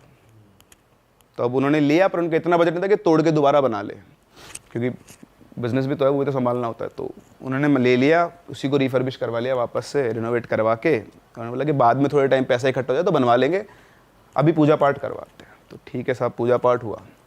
अब जैसे ही पूजा पाठ हुआ घर में, तो सब बहुत कुछ लोगों को बुलाया कि अब गांव वाले तो आए ही नहीं कि भूताघर है, इसमें कौन जाएगा। तो इनके खुद के क्लोज परिवार के 5-6 लोग थे, ये जो बच्चा है जैसे सोम है जो, उसकी नाना नानी थे, ये सब थे। तो हवन जलाया गया। अब जैसे हवन जलाया गया तो हवन का धुआं तो पूरे घर में फैलता है, लेकिन यहाँ धुआं निकल के गेट से बाहर जा रहा, सिर्फ ना इधर जा रहा ना इधर, सिर्फ एक डायरेक्शन में। अरे तेरी, सिर्फ एक सिंगल डायरेक्शन में। तो सब लोग देख रहे हैं धुआं इधर ही क्यों जा रहा है। तो उनको लगा हवा चल रही है, खिड़की से हवा आ रही है, इसलिए इधर जा रहा है। तो उन्होंने जाकर खिड़कियाँ बंद कर दी कि अब कोई हवा नहीं आएगी, अब पूरे घर में फैलेगा। और वैसे भी अच्छा धुआं होता तो घर में फैलना चाहिए, लेकिन वो धुआं तो भाई साहब गेट के बाहर ही जा रहा। अब सब लोग सोच रहे हो क्या रहा है, पंडित भी जो कर रहे हैं वो भी सोच रहे कि चक्कर चल रहा है। बंद करने के बाद भी उसी तरफ हाँ हाँ, गांव का पंडित तो आया ही नहीं, पंडित भी बाहर से बुलाया गया था, क्योंकि गांव पंडित मना कर दिया, मैं तो नहीं कर रहा। अब वो भी पंडित बहुत चक्का रह गया, उसने भी ध्यान नहीं दिया, छोड़ा तो अपना काम करते हैं। पूजा वूजा हुई, सब सेटल हुआ, फिर उसके बाद ये लोग रहने लग गए। अब एक दिन की बात है, ये जो बच्ची थी इसके, मतलब ये 2 सिस्टर ब्रदर थे, तो ऐसे ही वो बच्चा जो था वो ऊपर छत के ऊपर खेल रहा था और नीचे वो बच्ची अपना काम कर रही थी। तो उसकी मम्मी ने उसको बोला कि जा सोम को बुला ले, नहा लेगा। तो उसने आवाज़ दी, सोम नीचे आ जा नहा ले। तो उधर से आवाज़ आती है, सोम की नहीं, एक बड़े आदमी की, मैं नहीं आऊँगा, मैं नहाता नहीं हूँ। डर गई, ये क्या हुआ, भाग के अंदर गई, बोले मम्मी मैंने इसको आवाज़ दी और ऐसे आवाज़ आई। तो बोलती पागल है क्या तू? बोलती नहीं मैं सही बोल रही हूँ। इतने में सोम उतर के नीचे आ गया। तो बोलती उससे कि तेरे को मैंने आवाज़ दी थी ना? बोलते दीदी मेरे को तो कोई आवाज़ नहीं सुनाई दी। अब छोटी बच्ची कौन विश्वास करेगा उसको लगा पता नहीं क्या चक्कर है। तो फिर उसकी मम्मी ने बोला कि कुछ नहीं तेरा दिमाग खराब हो गया तेरे को, क्योंकि 9-10 साल के बच्चे को पता होता है कि घर में भूत भूत की बातें चल रही, तो ऐसा है। ठीक है साहब। अब फिर सब कुछ नॉर्मल चल रहा। फिर ऐसे ही एक दिन वो वापस से बैठे हुए कुछ पढ़ रही थी, तो उसको सामान चाहिए था, उसने लगा सोम, तो उसने सोम बोला। उधर से फिर से आदमी कहा हाँ। चुप हो गई बच्ची वापस से। उसने फिर जाकर अपनी मम्मी से बोला। तो उसकी मम्मी बाहर निकली घर से और चारों तरफ देखा। तो अब उसकी मम्मी घूम कर आई और वो बच्ची बुरी तरह घबराई हुई। तो उसकी मम्मी बोली कि बेटा कोई भी तो नहीं है यहाँ पे, कोई रेडियो वेडियो बज रहा होगा। तो बोलते मम्मी एक काम करो इस बार आप आवाज़ दो। तो उसकी मम्मी ने आवाज़ दी सोम। उधर से आवाज़ आई हाँ। अब आवाज़ आती उसकी बिल्कुल सन। अब क्या आवाज़ उस लड़की को नहीं आई, उन्हीं को आई सिर्फ। तो लड़की शक्ल देखकर पहचान गई, आई ना आपको आवाज़? बोली हाँ। इतना बोलते हुए उन्होंने बच्चे को गोदी में उठाया, उसको लड़की को लेकर बाहर जाके बैठ गई करके। हस्बैंड आए शाम को, तो उनसे आते उन्होंने सब कुछ बता दिया कि ऐसे ऐसे घर में आवाज़ आ रही है। तो बोलते तुम लोग ना फालतू में डर रहे हो, ये सब कुछ नहीं होता है, ठीक है, बकवास मत करो। यहाँ आए नए नए, ये गाँव वाले हैं ना, ये परेशान कर रहे हैं, तुम चलो घर के अंदर, मैं भी देखता हूँ आज क्या होता है। तो आए, खाना वाना खाया, बढ़िया। बोले देखो कुछ भी नहीं है, भाई कोई होता तो आवाज़ आती ना बार बार। तो उन्होंने बोला ठीक है कुछ नहीं है, जाके सो गए। और वो बच्ची को नींद नहीं आए। तो जब सब कुछ शांत हो गया घर के अंदर रात के टाइम पे 10:30-11 बजे के आसपास, उस टाइम तो लोग वहाँ पे तो वैसे ही जल्दी सो जाते हैं। तो उन्हें चेक करने के लिए कि वाकई में कोई है या नहीं, उसने आवाज़ लगाई सोम बहुत धीरे से। तो उसका आवाज़ आई हाँ। ओ भाई साहब, लड़की तो उठ के रोने लग गई। मम्मी पापा को बताया कि ऐसे आवाज़ आई। अब उसके पापा खड़े हो गए, बोले क्या तुमको बार बार आवाज़ आती थी? लो मैं आवाज़ लगाता हूँ। उन्होंने लगाई सोम। उधर से फिर आवाज़ आई हाँ। अब भाई साहब उनकी सिट्टी पिट्टी गुम। अच्छा इधर और किसी को आवाज़ नहीं आई, क्योंकि तो जो आवाज़ लगाता है उसी को आवाज़ आती है। और उनकी शक्ल देख के उनको लग रहा था कि इन्होंने कुछ ऐसा सुन लिया है जो इनकी इमेजिनेशन से बाहर है। आदमी का एक्सप्रेशन चेंज हो जाता है। लेकिन वो तो निकले, डंडा निकाला बेड के नीचे से और बोले कौन है, मैं देख के आता हूँ बाहर। वो बाहर गए, पूरे घर का चक्कर लगा के आ गए, कोई है ही नहीं। चलो कौन है कौन आवाज़ लगा रहा है, क्या मचा रखा है, सब करके आ गए। वापस आ गए तो लड़की बोलती कि पापा आपको ही पता है कि आवाज़ घर के अंदर से आई है, बाहर से नहीं आई है। तो बोलते नहीं मैं ये सब बातें नहीं मानता हूँ, तुम बेमतलब की बातें कर रहे हो। तो उन्होंने बोला ठीक है आप एक बार और आवाज़ लगाओ। तो उन्होंने फिर से आवाज़ लगाई सोम। फिर से आवाज़ आई हाँ। अब भाई साहब विश्वास हो गया उनको और बोले कि अभी तो कुछ नहीं कर सकते, कल सुबह मैं उन पंडित जी को लेकर आऊँगा। पर उनको खुद को वो मानते ही नहीं थे इन सब चीज़ों में, तो उनको विश्वास ही नहीं होता कि ये सब क्या चल रहा है। फिर उसके बाद अच्छा एक दिमाग उनका ये ख़राब हो रहा कि इस मतलब गाँव वाले सही हैं और मेरा तो पैसा डूब गया। आदमी दिमाग सबसे पहले आता है कि मैं तो सारी ज़िंदगी का पैसा जोड़ा, ये घर लिया और इसमें दिक्कत है। तो उनको पंडित जी पर भरोसा था, पंडित जी को बुलाया गया। पंडित जी आए, उन्होंने पहले फ़ोन पे सब कुछ बताया था, सारी पूजन सामग्री ला के रख दी थी। अच्छा इस बार हवन, पहले जो हवन था वो गेट के पास में रखा गया था, इस बार थोड़ा और अंदर रखा गया। तो अंदर रखा गया तो इस बार था कि भाई धुआं अब तो पूरे घर में जाएगा। तो उन्होंने पूजा वूजा की और इस बार भी धुआं कहीं नहीं जाए, सीधा गेट के बाहर, उसकी एक ही डायरेक्शन। वो पंडित जी भी घबरा गए। उन्होंने बोला कि जजमान कुछ तो है इस घर के अंदर। तो बोलते पंडित जी आपका दिमाग ख़राब है क्या है, आप भी इन गाँव वालों की तरह बोल रहे हो? बोल रहे हो मैं गाँव वालों की तरह नहीं बोल रहा हूँ, इस घर में कुछ ना कुछ गड़बड़ है। आप खुद देखो, आपके सामने सब कुछ हो रहा है। मतलब पूजा खत्म होने उन्होंने समझाया उनको कि इस घर में प्रॉब्लम है। आप देखो धुआं एक ही तरफ क्यों जा रहा है, धुआं तो हर जगह फैलना चाहिए। तो उनको भी लगा, तो बोले तो आप इसको ठीक करो ना। तो बोले ये मेरे बस की बात नहीं है। एक आदमी है, मतलब एक मैं जानता हूँ, वो पैरानॉर्मल एक्सपर्ट है और वो तांत्रिक भी है, वो आपकी मदद कर सकते हो। तो बोलते नहीं मैं ये तांत्रिक वांत्रिक बिलीव नहीं करता, आप अपने गुरुजी को बोलो जिन्होंने आपको सिखाया, बड़े गुरुजी जानते थे इनको, तो वो आएंगे, वो ठीक करके जाएंगे। तो बोलता है गुरुजी तो भी बाहर गए हुए हैं, ठीक है, और मैं आपसे कह रहा हूँ ना मेरी बात मानो, वो आदमी बिल्कुल सही है, वो आपकी मदद कर देगा। बोलता नहीं मैं तांत्रिकों के चक्कर में नहीं पड़ूंगा, आप इसको ठीक करो। तो छोटी सी बच्ची आके बोलती है कि पंडित जी आप भी तो भगवान को मानते हो, भगवान से बड़ा कौन है इस दुनिया में, आप ही ठीक कर दो। तो पंडित जी बोलते हैं कि बेटा जब तुम्हारे दांत में दर्द होता है तुम हड्डी वाले डॉक्टर को दिखाते हो क्या? तो बोले कि मैं घर का हवन पूजन करवाता हूँ, मैं इन चीज़ों से डील नहीं करता, मैं नहीं कर सकता, ये मेरे बस के बाहर की चीज़ है। मैं सही आदमी को बोल रहा हूँ सर आप मान जाओ। तो बहुत समझाने के बाद उन्होंने बोला चलो ठीक है, आप ऐसा मत सोचो, आप एक बार उससे मिल लो। आपको लग रहा है नाम तांत्रिक है, बहुत पढ़ा लिखा आदमी है, उसने पूरी रिसर्च की हुई है और साथ में उसने वेद शास्त्र भी सीखे हुए हैं। तो बड़ी मुश्किल से वो तैयार हो मिलने के लिए। अब वो आदमी आके मिला तो उस आदमी से उनकी बातचीत हुई। तो उस आदमी ने बताया कि उन्होंने बताया कि हमारा ऐसे ऐसे घर है। तो उसके घर तो उसकी वो आंखें ही हो गई, अच्छा आप उस घर में रह रहे हो? बोलते हाँ। बोले इस घर के बारे में तो मैं मतलब कब से मैं इसी के ऊपर वो कर रहा हूँ रिसर्च। बोले इस घर में एक तांत्रिक रहा करता था और वो जो तांत्रिक था ना उसने इस घर में एक आदमी की बलि दे दी थी। तो लोगों ने देख लिया और लोगों ने उस तांत्रिक को मार दिया था इस घर के अंदर, और तब से ये घर शापित है। लेकिन इसमें कुछ ना कुछ और भी छुपा हुआ है, मैं इसकी तह तक पहुंचने की कोशिश कर रहा हूँ। तो आप आए हैं तो आप चिंता ना करें, मैं आपकी पूरी मदद करूँगा। तो उन्होंने बोला कि मेरे को आपकी मदद नहीं चाहिए, ठीक है, तुम तांत्रिक लोग, तुम्हारी वजह से आज मेरी ज़िंदगी भर की कमाई ख़राब हो रही है। एक वो तांत्रिक और एक तू तांत्रिक। गुस्से में था, तो तुम लोग करते क्यों ये सब है? तुम आत्माओं को पकड़ते हो, किसी उसके ऊपर छोड़ते हो, उसके ऊपर छोड़ते हो, पूरी भड़ास निकालते हो उनके ऊपर। और वो आदमी सुनता रहा पहले तो, फिर उसको भी गुस्सा आया। प्रोफेशन के ऊपर कोई उंगली उठा दे तो फिर बात अलग हो जाती है ना। तो उन्होंने बोला कि मैं समझ सकता हूँ आप गुस्से में हो, लेकिन तांत्रिक का मतलब यही नहीं है जो आपका नुकसान करता हो, ठीक है। हम भी तांत्रिक है और हम लोगों का भला करते हैं, आपसे पहले भी लोगों का भला किया, और आप मुझ पर विश्वास करो कि मैं आपको सब कुछ ठीक करवा दूंगा, बस मैं आपके बेटे को वहाँ लेके जाऊँगा। बोले बेटा नहीं जाएगा, बेटे को कैसे भेज दूंगा तुम्हारे साथ? तो बोलता ठीक है, आप बोले मेरे बेटे को बाहर रखो इस समय नहीं। तो बोलता ठीक है सर, आप सोच लो आपको क्या करना है, पर जाने से पहले आपको एक बात समझा देता हूँ कि हाँ मैं समझता हूँ कई तांत्रिक होते हैं जो ऐसा काम करते हैं, लेकिन कुछ अच्छे लोग भी होते हैं, ठीक है, और वो आपको समय के साथ पता लग जाएगा। अंधेरे को अंधेरा नहीं काट सकता, अंधेरे को काटने के लिए उजाले की ज़रूरत है। तो हमारे पास वो तरीके हैं जिससे हम ये पता कर सकते हैं वहाँ कुछ है या नहीं। अगर कुछ है तो मैं आपको उससे मुक्ति दिला सकता हूँ। और मैं एक और चीज़ आपको बोलता हूँ कि मुझे खुद उस जगह के बारे की असलियत पता करनी है, तो मैं आपसे कोई पैसा चार्ज नहीं करूँगा। आप मुझे कोई पैसा मत दो, ये मेरा अपना इंटरेस्ट का टॉपिक है, और आपको कोई फैमिली मेम्बर भी इन्वॉल्व ना हो, मुझे कोई दिक्कत नहीं है, ठीक है। बस मैं तो ये चाहता हूँ कि आप आके वहाँ देखो, ताकि आपको ये पता लगे कि तांत्रिक एक ही काम नहीं करते हैं, कुछ और भी करते हैं, वो अच्छे काम भी करते हैं। तो जो भी होना चाहता है आपकी आंखों के सामने, मैं ये चाहता हूँ। तो उन्होंने बोला कि नहीं, ना मैं इन्वॉल्व हूँगा, ना मेरी फैमिली का कोई मेम्बर इन्वॉल्व होगा। ठीक है जी, बात हो गई। तो इधर इनके जो नाना जी थे वो थोड़े समझदार आदमी थे, वो भी वहीं बैठे हुए थे। तो वो गए उस यात्री के पास, बोले कि आप एक काम करो, अपना काम करो, चाहो चेक करो क्या है क्या नहीं है, फिर आगे बात करेंगे। तो ये गए, 3-4 दिन बाद ये वापस आए। वापस आके बोलते हैं कि मैंने कुछ चीज़ें वहाँ पता की। अच्छा, मैंने आपको बताया घर के सामने, इस घर के अंदर एक मंदिर था। तो जो मंदिर था ना, काली माता का मंदिर था। तो उस मंदिर में खासियत क्या थी कि सामने की तरफ काली माता का मंदिर था, दोनों तरफ सीढ़ियाँ थी। तो अगर पीछे घूम के आप जाओ ना, तो उन्होंने क्या किया था, काली माता की जो मूर्ति थी उसके पीछे की दीवार को चुनवा रखा था, और उधर गए तो उधर से भी दीवार चुनी हुई थी। सो इट वॉज लाइक कि उन दोनों चुनी हुई दीवारों के बीच में कुछ और भी था। तो वो आए तांत्रिक जी, वो करके अपना कुछ भी बात, और उन्होंने बोला कि देखो ऐसी बात है कि घर में कुछ है। 3-4 दिन उन्होंने अपनी रैकी की बढ़िया से कि घर में कुछ है, और अभी मैं इन प्रोसेस को एनालाइज कर रहा हूँ कि क्या है क्या नहीं, लेकिन हाँ बहुत जल्दी मैं आपको बहुत सारी चीज़ें बता दूंगा।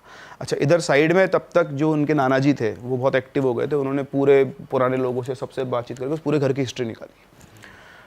तो अब जब तीनों अगली बार ये वापस बैठे सारे, तो पहले उन्होंने, नाना जी ने बताया कि ये जो घर था इसमें सोमनाथ करके एक तांत्रिक रहता था। सोमनाथ, सोमेश्वर, ऐसे कुछ नाम रहा होगा उसका। तो नहीं, सॉरी, सोमनाथ नहीं, तांत्रिक नहीं, एक तांत्रिक रहा करता था। तो नाम उसका हो सकता है सोमनाथ, कुछ भी हो, बट एक तांत्रिक रहता था, और वो यहाँ पे लोगों के ये पूजा पाठ के काम करवाया करता था। तो एक दिन की बात है, एक आदमी था, विनय उसका नाम था। तो वो विनय जो है उनके पास आया हो किसी काम से। तो उसी घर के अंदर खुला घर था, तो एक आदमी जा रहा था, उसने देखा कि उस तांत्रिक ने उस विनय की बलि दे दी है। उसने उसके दिल में खंजर घोंप दिया है, और उसके पूरा माथे के ऊपर वो सिंदूर वगैरह था, हाथ में या नीचे नींबू पड़ा हुआ था, और उसको देखते हुए आदमी चिल्लाया कि उसने बलि दे दी, बलि दे दी, बलि दे दी। सारे गांव वाले आ गए, और गांव वालों ने तांत्रिक को वहीं के वहीं मार दिया। मार के गुस्से में थे सब, विनय को तो उठा के ले गए, उसकी बॉडी को वहीं छोड़ दिया। फिर विनय को ले गए, उसके घर पहुँचाया, सब क्रियाक्रम करवा के वापस आए जब, तो तांत्रिक की बॉडी वहाँ थी नहीं, गायब, और उसकी बॉडी कभी मिली नहीं किसी को, पता नहीं कहाँ गई उसकी बॉडी। तो ये हिस्ट्री उनको पता चली, और तब से गांव वाले बोलते हैं कि घर शापित है। ठीक है, इधर से ये जो थे तांत्रिक, इन्होंने बोला कि हाँ बिल्कुल सही बोल रहे हैं, ये सही बात है, लेकिन पता नहीं क्यों मुझे लगता है कि इसमें कुछ और भी सच्चाई छुपी हुई है। तो अब मैं कल अनुष्ठान करने वाला हूँ, कल मैं अपना पूरा प्रोसेस करूँगा। मैं चाहता हूँ कि आप लोग भी आएँ। वैसे ये सब कुछ रात के टाइम होता है 12 बजे के बाद, क्योंकि उस टाइम पर ये शक्तियाँ बहुत वो होती हैं, उनसे कम्युनिकेट करना उनके लिए आसान रहता है। लेकिन सिर्फ इसलिए कि आप देख पाएँ, ये देख पाएँ कि मैं गलत नहीं हूँ, और हम जैसे लोग गलत नहीं होते, हम आपकी हेल्प भी करते हैं, इसलिए मैं चाहता हूँ कि आप वहाँ पर आएँ। तो पहले तो उन्होंने मना किया, लेकिन फिर समय वो मान गए कि चलो ठीक है। अब ये जब बोले तो जो लड़की थी वो बोली कि मैं भी चलूँगी साथ में, तो उसको बहुत समझाया, नहीं बोले नहीं मैं चलूँगी, मैं भी देखूँगी। तो उनके फादर थोड़े ऐसे थे स्ट्रॉन्ग के, यार बच्चों को भी दिखना चाहिए ना, ताकि डर ना लगे आगे कभी। तो छोटे बच्चे को तो घर छोड़ दिया, तो इनके नाना, फादर और वो लड़की तीनों वहाँ गए घर। तो इनको घर के बाहर, गेट के बाहर खड़ा कर दिया। अच्छा, उनके साथ जो तांत्रिक के साथ 2 उनके बंदे और आए थे। एक का नाम था दीपक आपकी मुस्कुराहट से समझिए कि हम में से किसी का नाम आने वाला है। दूसरे का नाम था राघव। तो उनके असिस्टेंट थे, बेसिकली उनके शिष्य थे वो भी। तो ठीक है, तो अब सारा सामान लेकर आया, तो बहुत सारा सामान बीच, घर के बिल्कुल बीच में हवन लगाया गया, और मंदिर से थोड़ा इस तरफ, और वहाँ पर इतना था कि विजिबल थे, जो बाहर खड़े थे वो देख सकते हैं उनके सहूलियत के हिसाब से। ये जो मेन तांत्रिक थे, उन्होंने ऐसे गोला बनाया किसी चीज़ से, और उस गोले के अंदर बैठ गए। तो इसको सुरक्षा घेरा बोलते हैं। जब वो कुछ ऐसा करते हैं तो इससे बाहर नहीं निकल सकते। बाहर अगर निकल गए तो एंटिटी गेम कर सकती है। एक गोला सामने बनाया, एक गोला इधर बनाया, तो ऐसे 3 गोले बना लिए। अब उन्होंने अपने मंत्र वंत्र बोलना शुरू किया, और फिर जो दीपक था उसको बोला कि बैठो। वो आके बैठ गया। बैठ के थोड़ी देर उसने अपने माथे पे सिंदूर लगाया। वो प्रोसेस होता है पूरा। फिर वो मंत्र बोलना शुरू किया उन्होंने। थोड़ी देर के बाद उसकी बॉडी के अंदर शिवरिंग शुरू हो गई। तो शिवरिंग शुरू हुई, वो समझ गए कुछ आया है। तो उन्होंने पूछा कौन है तू? तो बोलता है सोम। अच्छा, क्या कर रहा है यहाँ पे? तो बोलता है कि उसने मुझे कैद कर रखा है। तो बोलता है उसने किसने? तो डर लगे, बोलते कि नहीं मैं नाम नहीं बताऊँगा। और इतना बोल के वो गायब, बॉडी से निकल गया, बेहोश हो गया। और बेहोश हो गया तो उसको वापस से उठ कर उन्होंने होश में लाए। होश में लाए तो फिर उसको बोला कि तू जा। वो गया, उधर वो राघव खड़ा, से पूछता है क्या हुआ? बोले कुछ नहीं, वही पता ही है तेरे को। तो उनको तो आपस में पता ही था। ठीक है, तो गुरुजी ने उसकी तरफ देखा, राघव तरफ, तैयार हो? बोले हाँ आ जाओ। वो आया, वही गोले पे बैठा, फिर उसके ऊपर वही मंत्र चालू। थोड़ी देर बाद वो भी शिविर करके और वापस से पूछा कौन है तू? बोलता है सोम। ठीक है, अब उसको थोड़ा स्टेबलाइज किया उन्होंने कि वापस नहीं जाए। उन्होंने पूछा कि क्या है, मतलब तेरे अलावा यहाँ कोई और भी है क्या? तो उसने बोला हाँ। बोले कहाँ पर है? तो सामने देखो, ऐसे घबरा लग गए बुरी तरह से। वो बोलते घबरा मत, मैं यहाँ पर हूँ, तो मुझे बता वो तांत्रिक की आत्मा यहीं पे है क्या? तो बोलता है हाँ। तो इतना बोल के गायब। तो वो भी बेहोश हो गया। फिर अच्छा, ये सब वो सामने से वो लोग देख ही रहे थे। फिर उसने थोड़ा देर बैठे रहे वो लोग आपस में, उन्होंने अपने को दिमाग में लगाया। फिर उन्होंने दोनों को एक साथ बुलाया कि दोनों आ जाओ अब यहाँ पर। तो इधर दीपक और इधर राघव, दोनों को बिठाया, और फिर उन्होंने वापस से अपने मंत्र बोलना शुरू किए। और जैसे थोड़ी देर उन्होंने बोले तो इधर तो जो था राघव, वो तो ऐसा शिवर हुआ, थोड़ी देर में उसके अंदर वो आ गया सोमनाथ। अच्छा, ये सब करने से मतलब ये आने से पहले उन्होंने हाथ जोड़ के बोला कि महाराज मैं आपसे विनती करता हूँ कि आप सामने आओ, मैं आपसे बात करना चाहता हूँ, मैं आपको कोई नुकसान नहीं पहुँचाऊँगा, एक बार आप बस प्रकट हो जाए, मुझे आपसे कुछ बात करनी है। तो इस तरह से करीब 1-1.5 घंटा मतलब चलता रहा ये सारा प्रोसेस, वो बहुत देर तक। तो सोम आए बार बार, वही चला जाए, वो आए वो उसका नहीं, उनको उसको चाहिए था वो तांत्रिक आए। शाम इन्होंने शुरू किया था 3 बजे के आसपास, शाम के करीबन 6 के आसपास बज चुके थे, अंधेरा होने वाला था। 6 बजे के आसपास जाकर एकदम से उसकी बॉडी के अंदर बहुत तेज़ मूवमेंट हुए, बहुत फियर्स मूवमेंट हुए, और वो बहुत तेज़ हिलने लग गए इधर से, जैसे उनको लगा। और इनके यहाँ से इनके मंत्र उच्चारण बहुत तेज़ हो गए, और इनके से मंत्र उच्चारण तेज हुए, वहाँ से उसकी बॉडी बहुत तेज शुरू हुई। फिर उसने आंख बंद की और ऐसे जो हवन सामग्री थी ना, यूँ उठा के सारा अलग अलग तरीके से वो डालने लग गए, जैसे एक तांत्रिक डालते। और डालने के बाद वैसे दोनों पैर ऐसे फोल्ड करके और बैठ गए। बोले बोल क्या जानना चाहता है तू? तो जानते हुए आती आवाज़ आती सबसे तो उठ गया, सीधा साक्षात दंडवत प्रणाम किया। बोले प्रभु आपके दर्शन हो गए, मैं धन्य हो गया।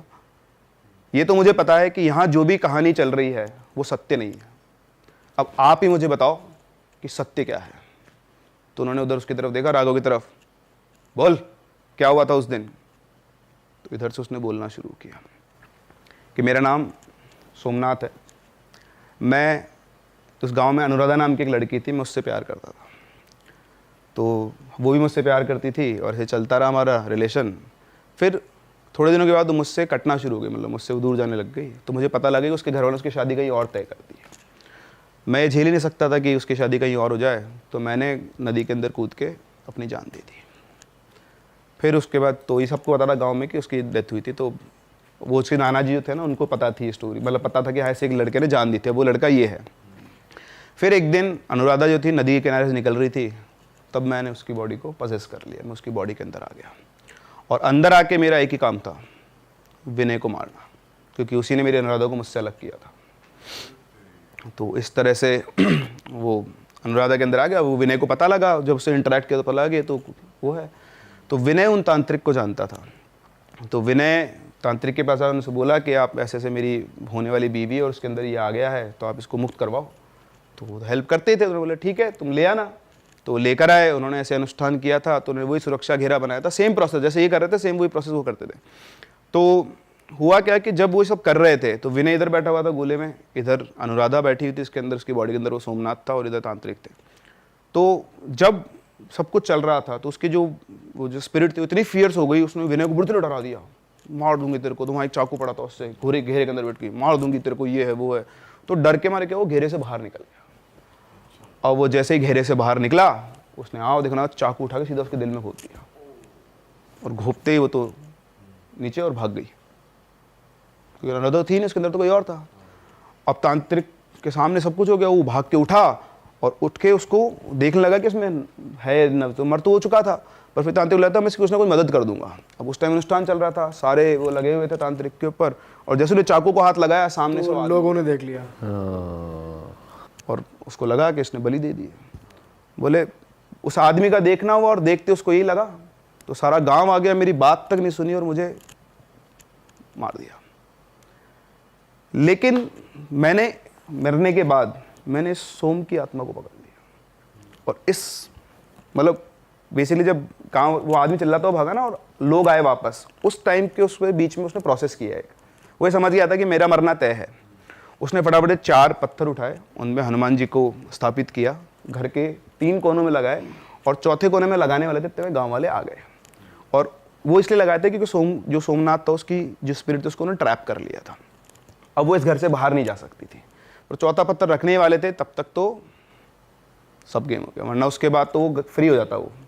लेकिन चौथा पत्थर नहीं रख पाया, गाँव वालों ने मार दिया। तो इसीलिए मैं यहाँ रुका हुआ हूँ कि अगर मैं नहीं रुका ना यहाँ तो ये भाग जाएगा, और अगर ये भाग गया तो अभी अनुराधा को मार देगा, क्योंकि ये उसको अपने साथ ले जाना चाहता है, प्यार करता था उससे, तो इसलिए मैं यहाँ पर हूँ।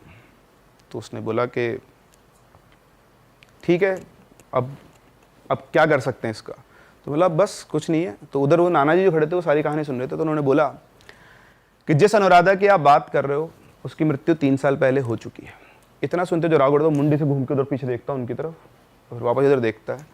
तो ये बात सुन के वो जो तांत्रिक थे बोलते कि तो फिर तो अब कुछ बचा ही नहीं है, मेरा काम हो चुका है, इसका जो था जिसको ये माना था तो पहले जा चुकी है, तो इसके पास अब जीवन में कुछ लक्ष्य बचता है, इसकी जो भी है उसमें बचता नहीं है, और अब मेरी भी मुक्ति है। तो बालक तूने ये सारा काम किया, मेरी सच्चाई सामने लाई, तो तुझे आशीर्वाद है, तू हमेशा बढ़िया रहे, आयुष्मान भव, और मैं यहाँ से जा रहा हूँ और ये आत्मा तेरे हवाले है, तेरे को उसका जो करना है कर देना। इतना बोल के गायब। अच्छा इस बार गए तो बेहोश भी नहीं हुआ। अच्छा एक और चीज़ बताता हूँ बहुत इंटरेस्टिंग है, जब वो आए थे ना उसकी बॉडी में, तो उसकी बॉडी में बहुत भयंकर मूवमेंट्स हो रहे थे, तो पूरी तरह दर्द के मारे चिल्ला रहा था। तो जब वो सामग्री डाली थी ना, तो वो बोल रहे थे उससे कि कुछ मांग रहे थे कुछ चीज़, तो दे मेरे को, तो मना कर रहे थे कि नहीं दूंगा। बोले दे मैं इसकी पीड़ा को कम कर सकता हूँ, मतलब जिसकी बॉडी में वो आ रहे थे, तो उसको लगा था कि मार देंगे इसको, तो बोले नहीं दूंगा। बोले चाकू मांग रहे थे, हाँ, बोले दे मैं इसकी पीड़ा को कम कर सकता हूँ। तो फिर जैसे दिया उन्होंने कुछ किया, चाकू से हल्का सा कुछ बनाया और फिर वो शांत हुए वहाँ से, मतलब उसकी जो बॉडी में आए थे। तो बहुत फियर्स, बहुत ज़्यादा वो था ना, पोटेंशियल बहुत ज़्यादा था उसका। तो फिर वो निकल गए, फिर अब उसकी तरफ देख रहे हैं, तो उन्होंने बोला कि इसका भी क्या करना है। वो जाते थे भी बोल गए कि इसका तो कुछ है नहीं, तुम करोगे क्या, इसको भी मुक्ति दिलाई दो। तो फिर उसके बाद वो जो सोमनाथ की थी उसका कुछ पिंडदान विंडदान किया गया, उसकी स्पिरिट को भी फ्री करवाया गया। फिर उसके बाद उस घर में कभी कुछ नहीं हुआ। ये लोग कुछ टाइम तक वहाँ पर रहे, मतलब अच्छा खासा टाइम तक, ड्यूरेशन तक रहे, फिर उसके बाद वहाँ से शिफ्ट कर गए, और आज भी लोग उस घर में रहते हैं जैसा इन्होंने मेरे को बताया। तो इस तरह से मतलब उन्होंने भेजी है या आपको ये उन्होंने बताई है? हाँ हाँ हाँ हाँ हाँ, ये अब वो बड़े हो चुके हैं। जब ये जो बच्चा था ना, ये 3 साल का था जो, उसको बाद में जाके उसकी दीदी ने, जब उनकी शादी हो गई सब कुछ, तब उन्होंने इसको ये सच्चाई बताई, सारी स्टोरी। उस बच्चे का नाम भी फिर चेंज कर दिया गया। अच्छा, सोम से कुछ और कर दिया। सच में? अरे बाप रे, आज रिलेट हो गए तो। अभी थर्ड कैरेक्टर पीछे बचा है, अभी कहानी वो नेक्स्ट स्टोरी में है क्या? शिवम या शुभम दोनों से कोई एक नाम रखा है उन्होंने, पर एस से ही नाम रखा था। बस सोम हटा दिया कि उनके लिए वो एक वो रह गई थी ना। ये मैं सर मेरे को एक बात इस स्टोरी में रह गई कि जो अनुराधा थी, उसने, उसके अंदर सोम था, उसने चाकू मारा, वो भाग गई, तो स्पिरिट उसके अंदर नहीं थी तब जब वो भाग गई थी? वो तो पकड़ लेते हैं ना, वो तो रिकॉल करना होता है इतने तो। अच्छा, जहाँ भी थी वो वहां से खींच ली थी। अच्छा यार, अब उसको दिख गया ना मैं जाने वाला हूँ और किसकी वजह जाने वाला हूँ, तो उसको कैसे छोड़ दूंगा मैं? और उसको छोड़ दिया तो अभी तो अनुराधा को ही मार देगी। उसका पर्पस अनुराधा को ही बचाना था भाई। एक उसका टारगेट पहले, क्योंकि वो अगर अनुराधा को पहले मार देता तो फिर उसको नहीं मार सकता था। तो उसका पहला टारगेट क्या था? विनय, जिसकी वजह से वो खुद मरा। फिर उसका दूसरा टारगेट क्या था कि इसके साथ तो मुझे जिंदगी भर रहना था, रह नहीं पाया तो इसको लेके जाता हूँ साथ में। अरे वाह, आपने ये वीडियो यहाँ तक देख ली भाई, तुमने हमारी मेहनत सफल कर दिया। तुम ही लोग हो असली रियल हिट। और अगर आपको बहुत मजा आ रहा है ऐसी क्लिप्स में, ऐसी वीडियोस में, तो फटाफट जाइए प्लेलिस्ट पे बिंज वॉच कीजिए और सारी वीडियोस देख डालो और मौज काटो। That is it. हम मिलेंगे नए पॉडकास्ट में, नए क्लिप में। Till then bye bye, see you, take care, do subscribe.